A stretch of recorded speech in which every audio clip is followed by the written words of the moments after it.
자유는 일제 강점기에는 없었지만 해방 전국에서도 계급적인 어떤 그러한 부분에서 탄압을 받았고 1950년대 들어와서 비로소 이제 개화를 했던 그러한 이념이라고 생각하고 있습니다.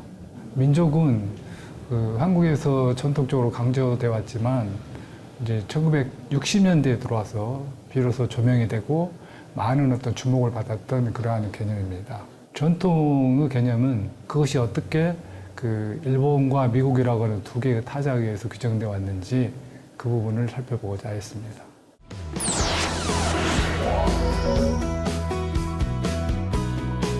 저는 한국학중앙연구원에서 사회학을 가르치는 김경일입니다.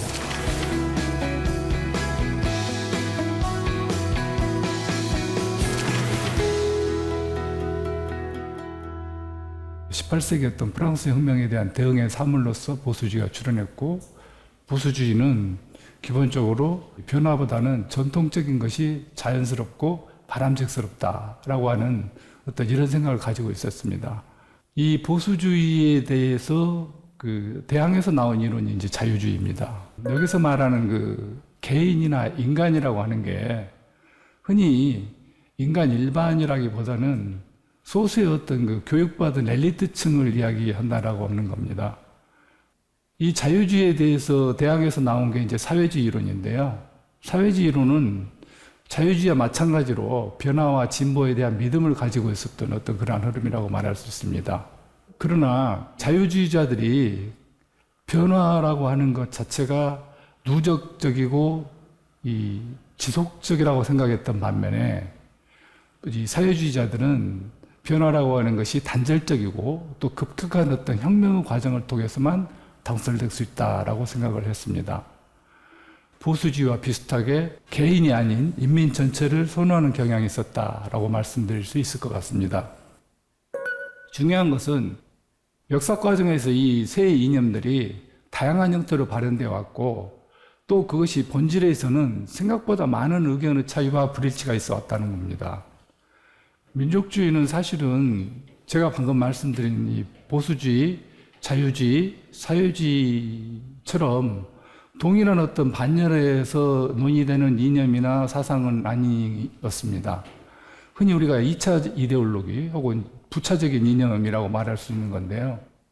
민족주의도 앞에서 말씀드린 어떤 보수주의나 자유주의나 혹은 사회주의와 비슷하게 서로 결합을 하기도 한다는 겁니다. 자유주의 가치가 민족주의와 양립하는 어떤 그런 경우도 있고요. 그래서 우리가 그걸 영어로 흔히 리버럴 내셔널리즘이라고 하는 어떤 이런 이야기로 표현하기도 합니다만은 그 다음에 또 민족주의는 보수주의를 배척하지도 않습니다. 대표적인 예가 예를 들어서 우익 포퓰리즘 같은 그런 경우죠. 그 다음에 또 사회주의와 화해를 시도하기도 하죠. 1920년대, 30년대 민족주의 좌파 한국에서 어떤 그런 경우 같은 경우가 대표적으로 민족주의와 사회주의와 화해를 시도하는 어떤 그런 경우다. 그러나 중요한 것은 무엇보다도 독립선언서 목적 자체가 민족의 독립, 또 피압방 민족 해방 이러한 것들을 표방하는 것이었기 때문에 사실은 이제 민족주의의 부활을 위한 중요한 계기가 되었다라고 평가할 수 있지 않을까 싶습니다. 그러나 이 민족주의 부활 내지는 뭐라고 할까요? 민족의 어떤 자존감이라고 하는 것이 오래가지는 못했습니다. 자유주의나 대개는 보수주의 혹은 자유주의와 사회주의가 대립하는 것이 서구 사례인데 한국의 경우에는 민족주의와 사회주의가 대립을 하는 사례들을 우리가 살펴볼 수 있습니다. 근데 왜 그러면은 서구와는 달리 한국에서는 기본적으로 자유주의가 사실상 고사하다시피 되면서 그에 대신해서 사회주의 또 민족주의가 서로 대립하는 양상이 조성이 됐는가라고 하는 의문입니다. 첫 번째는 좀 내재적인 것인데요. 사회 내부적으로 기본적으로 그 이념을 떠받칠 수 있는 사회 계층 내지는 계급의 성장, 사회적인 기반이 없었다는 겁니다. 내지는 굉장히 미약했다고 말할 수 있죠. 외적으로 본다면은 사상이나 사조라고 하는 것이 어떤 외부적인 어떤 충격이라든지 외부적인 영향을 통해서 받아들이는 것도 부정할 수는 없습니다. 이른바 국가주의와 봉건 사상이 혼합되어 있는 어떤 그러한 정체불명의 자유주의가 지배하는 일상이 바로 일본이다라고 이야기를 했고, 일본에서도 그러한데 하물며 그 식민지인 한국에서는, 식민지 조선에서는 그보다 훨씬 더 심각한 형태로 그 통제되고 왜곡된 어떤 자유주의적인 어떤 이런 것이 발현될 수밖에 없었다라고 말씀드릴 수 있을 것 같습니다. 일제강점기 어떤 민족주의자들이 나름대로 어떤 합리성 계몽 그리고 정치개혁 프로그램에 대한 어떤 믿음이 없었던 것은 아닌 것 같습니다. 그럼에도 불구하고 식민지 민족주의는 개인의 어떤 자유로운 의지와 활동을 흔히 민족이나 독립과 같은 집합 목표들에 종속시키는 그러한 경향이 있었습니다. 그렇기 때문에 자유주의 원칙을 포기하고 기꺼이 말하자면 일본의 어떤 대동아 공영권 내지는 일본 제국의 건설이라고 하는 그러한 부분에 동참을 하게 되는 그러한 과정을 밟는 것이 아닌가 싶습니다. 이러한 사실 때문에 이제 이 시기의 민족주의가 서구의 어떤 자유주의처럼 사회주의를 보습하는 보편 이데올로기로 자리 잡는 데 실패했다라고 말씀드릴 수 있지 않을까 싶습니다.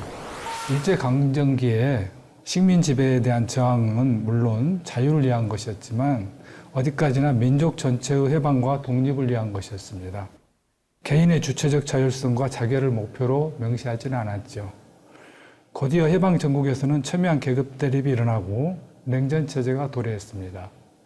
이렇게 자유의 문제가 현실에서 어떤 의미인지 실험할 수 있는 그러한 공간 자체가 소멸되어 버렸습니다. 한국에서 어떤 이러한 해방 이후의 자유주의는 주류 보수주의에서 규정되는 어떤 이런 측면이 있지 않았나 싶습니다. 그래서 자유주의는 주로 보수를 위한 주장과 명분으로 이용됐고 그 스스로 강령이나 프로그램으로 실체화하는 데는 실패하지 않았나 이렇게 평가를 해볼 수 있을 것 같습니다. 이 1970년대 그 한국에서 보수주의는 미국식 물질주의, 자유분방함, 퇴폐 이런 것들과 어떻게 보면은 연관을 시키는 그런 경향이 있었지 않았나 싶습니다. 그래서 이 보수주의의 어떤 이러한 차별화 전략이 1980년대 들어오게 되면은 이제 그 민주화를 계기로 해서 등장한 사회주의 진영에 의해서도 시도되고 있습니다. 근데 이제 1990년대 이후가 되면 이러한 지형이 이제 급격한 변화를 맞게 됩니다. 가장 큰 게 이제 1989년의 동국권 몰락, 90년 사회주의 붕괴, 이에 따라서 냉전의 종식을 배경으로 민주화의 물결이 일어나죠. 그럼에도 불구하고 그것이 어떤 자유주의 사상의 한국적인 모색이라든지 어떤 이런 데서 그치지 그것이 어떤 구체화된 실천이나 정치 프로그램에서 실체화한다거나 또 거기에 대해서 대중들이 폭넓게 지지를 하고 확산된다거나 이러한 방식의 반응은 일어나지 않았습니다. 유감스럽게도. 자유주의와 민족주의를 가장 역사적으로 예시할 수 있는, 가장 잘 보여줄 수 있는 시기가 언제일까라고 좀 생각을 해봤습니다. 1950년대는 자유주의를 화두로 해서 말씀드릴 수 있을 것 같고 민족 내지는 민족주의를 화두로 말씀드릴 수 있는 시기가 1960년대가 아닌가 싶습니다. 어떻게 보면 근대적인 의미에서 자유가 처음으로 논의될 수 있는 시기가 이 시기가 아니었나 싶습니다. 그래서 이 냉전체제의 성립을 배경으로 해서 미국식의 어떤 자유민주주의는 한국 사회에서 지배 이념이 됐고 또 일종의 정치적인 수사로서, 레토릭으로서 가장 빈번하게 등장하는 일종의 유행이 됐다라고 말씀드릴 수 있지 않을까 싶습니다. 자유민주주의의 수호라고 하는 것은 실제로는 반공에 대한 지지로 귀결이 됐다라고 하는 겁니다. 그에 따라서 몇 가지 이제 우리가 현상들을 찾아볼 수 있는데요. 하나는 일반 대중들은 상당히 동원을 위한 정치 과정에 참여한 측면이 있습니다. 그렇기 때문에 여기서 말하는 자유의 실제 의미라고 하는 것은 개인이 어떤 자기 자신의 자존심과 자율성을 가지고 행동하는 개인으로서 어떤 자유주의가 아니고 일반 국민들은 대다수 어떤 개인들은 동조를 하고 그 침묵을 대가로 한 사람의 자유다 이렇게 표현할 수도 있지 않을까 싶습니다.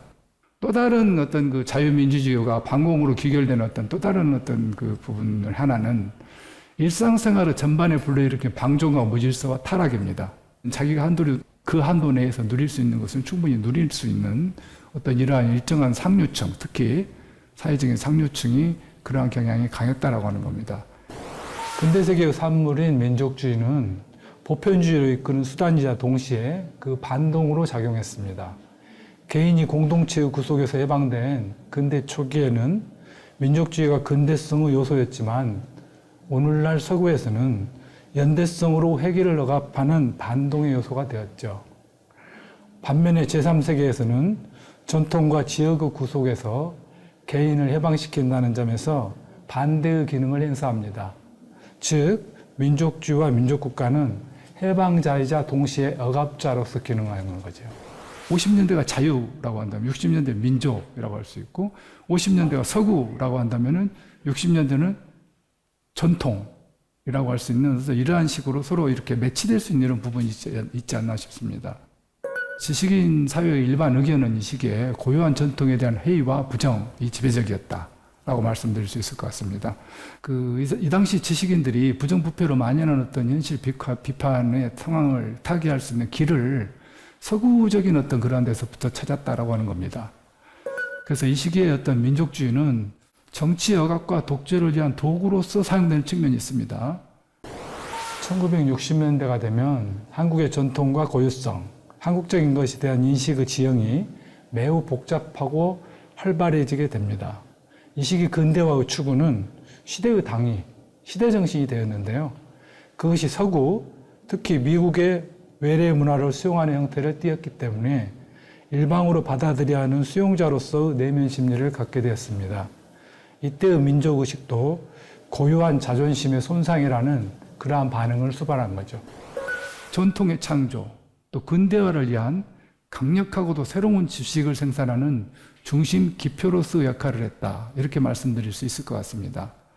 특히 이제 박정희 정권이 초기에 들어서게 되면서 민족적 민주주의를 표방을 했기 때문에 거기에 대한 어떤 지식인들의 호응이 저희들이 알고 있는 것보다는 상당히 했던 것 같습니다.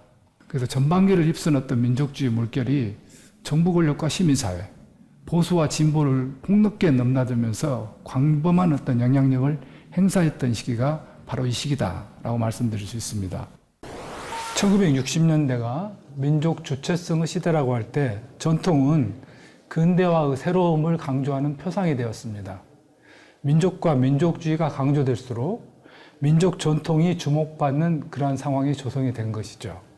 그래서 이 시기가 20세기를 통틀어서 민족 고유의 전통에 대한 모색이 가장 활발하게 진행된 시기라고 할 수 있겠습니다.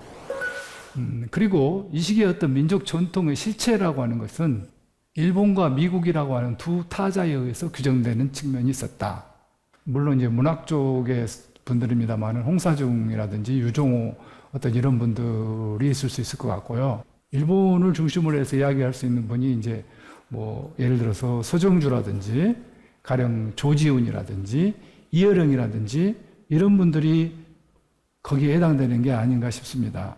그 기성세대에 대해서 어떻게 이제 뭐라고 할까요? 새로운 어떤 이러한 부분이 있습니다. 그래서 새로운 세대들이 있는데요. 4.19 세대라고 말할 수 있겠죠? 그래서 국내에서 이른바 4.19 혁명을 경험한 신세대가 말하자면 일제 식민사관에서 벗어나지 못했다라고 기성세대를 비판을 하면서 그러면서 이제 전통의 주체화라고 하는 것을 모색을 하게 됩니다. 그래서 양반 중심의 어떤 지배 문화가 아니고 여기서 이제 서민과 평민이 주도한 힘과 활력의 남성미라고 하는 특질을 어떤 전통 역사 자산으로 이제 발굴하고 재창조했던 대표적인 예로서 제가 들 수 있는 게 조동일이나 이제 김지아 이런 분들이 아닌가 싶습니다. 제가 여기서 조금 이제 소개하고 싶은 것은 전통에 대한 김수영의 이제 인식인데요. 민족주의 어떤 미망으로부터 자유로운 어떤 전통을 추구했다. 김수영 선생 같은 경우는 이렇게 말씀드릴 수 있지 않을까 싶습니다. 여기서 제가 이제 전통의 인식과 민족과 민족주의 인식에서 제일 아쉬운 게 있다고 한다면은 사실은 이제 젠더적인 관점이에요. 또 다른 하나는 아까 제가 이제 민족주의와 자유주의 말씀을 드렸지만 자유주의는 정치적인 어떤 이러한 영역, 개인의 어떤 이러한 영역, 정치적인 영역 여기서부터 시작을 해서 특히 이제 1990년대 이후 80년대, 90년대 이후 세계화를 중심으로 하면서 특히 이제 시장 영역이라고 하는 것으로 넘어가게 되는 어떤 그러한 부분이 있는 것 같은데요. 자유주의와 마찬가지로 민족주의도 시장 중심과 시장 어떤 접근의 어떤 이러한 부분들이 굉장히 강한 동기를 가지고 최근에는 움직이고 있다라고 하는 이러한 사실을 조금 이제 첨언하고 싶습니다. 이상으로서 자유주의와 민족주의에 대한 제 강의를 마치겠습니다. 감사합니다. 오늘 제가 강연 주제와 관련해서 추천드리고 싶은 도서는 제 조금 좀 민망하게도 제 건데요. 그 한국의 근대와 근대성이라고 하는 백상서당에서 나온 책이 있습니다. 그 책과 2021년에 그 한국학중앙연구원 출판부에서 나온 건데요. 한국의 근대 형상과 한국학, 부제로서 비교 역사로 시각이라고 하는 책이 있습니다. 그 책이 오늘 관련된 그 주제하고 관련해서 조금 자세하게 들어가 있는 책입니다.